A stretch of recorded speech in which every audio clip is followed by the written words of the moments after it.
I want to introduce you to a gentleman called Mustafa Rezvani. I wonder if I said to you, how many people in the last 6 years have you led to the Lord? I wonder what you'd say. 1, 2, 3, 5, 10? I want to introduce you to a man who doesn't boast when he says he thinks he might have led 1,000 people to the Lord in the last 6 years. Mustafa, great to have you tonight. Thank you. I can tell you that what you're going to hear tonight is absolutely true, because I've known this man for the last 10 years, and I know that he's on fire for the Lord. So, good to have you, Mustafa, tonight. Why are you in London at the moment? Because you don't live in London, do you? No. There was a conference about Islam near the parliament, and about more than 200 church leaders. Obviously, they are aware, and maybe I should say they are worried what Muslims and Islamic force, Islamic people, they are doing in Europe and in UK. So this conference was praying about Muslims, praying that God touch Muslims' heart, give them peace, joy, like He did for me, and also how we can show the love of God to Muslims, because Jesus, God made Muslims, He knows them, He loves them. And this is what exactly happened to me. I used to be a very fanatic Muslim, as you know. I used to hate Christians, I used to hate Jews, I used to hate Muslims because... Whoa. We want to go back to the beginning and hear all about this. Okay. But the conference today was actually in Parliament, wasn't it? Is that right? It was a parliamentary conference, yes. But some Muslim leaders and Muslim Christians and Muslim intellectuals, they were involved, plus church leaders, yeah. and politicians. And Baroness Cox was That's right. the chair, yes, of it? That's right. Okay, and you were there, and I'm sure it was very helpful to have you. Okay, so some of you may gather that English is not Mustafa's mother tongue, but he's a very good speaker. We may just need to listen quietly and attentively. Mustafa, where were you born? I was born in Iran. Iran? Yes, okay. I was brought up. That's a country that's in the news rather a lot at the moment, isn't That's it? right, yes. Okay. Are we allowed to ask you how long ago you were born in Iran? Yes, I was born 1952. Okay, so was the Shah still on the throne then? That's right. Shah of Persia. That's right. So when was he, what exile? He went into exile, I think 1978 or 79. Right. Yeah. So try and just picture for us the 20-odd years that you were there while the Shah. What was life like in Iran at that time? Life in Iran that time was very good. We had security. The economy was very good, growing, and inflation. I hardly can remember any inflation in Iran when I was living there. Plus, people had freedom. It was fantastic. Many foreigners, many foreign investors, they used to come invest money, and the country was growing. Right. Iran was the best country in the whole Middle East. Okay. And what was your home like? My home was very good. I come from a religious city called Mashhad. My city is 100 miles far from Russia and 100 miles from Afghanistan. I come from, I can say, middle-class family. All my family are educated. They are not religious clergy. They fast and they believe in Islam strongly, and they pray, and nobody drinks, nobody smokes, nobody gambles. Right. So you grew up to go to prayers on a Friday and attend the mosque? In Iran, I used to go every Friday to the shrine. There's a big shrine there.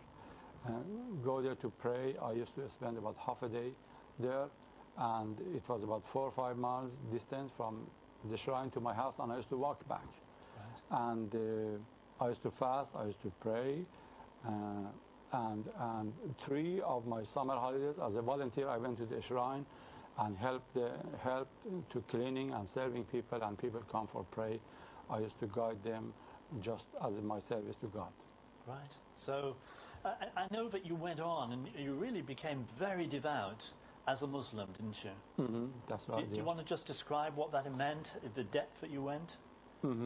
I used to read the Quran, and I used to pray 5 times, and I used to pray another 5 times as extra, and I never drank alcohol in my life, and I never stolen anything. I never eat pork, which is against the law of Islam. I never gambled. I didn't like even to tell lies. If I tell lies, my face goes red, and every simple child can tell me, why must I going red?